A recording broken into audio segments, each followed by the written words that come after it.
Kanina ako sa immigration. Tapos welcome to Paris na. Let's go. Ready na rin pala natin ang ating passport tsaka residence card. Let's go. D1 to D3 diretso.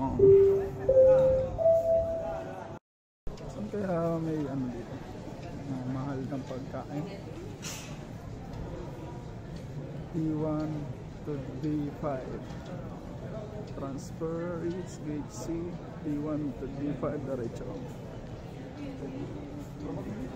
Very goodies. Really duty free. May duty free rin pala dito. Gate B7. Ano duty free?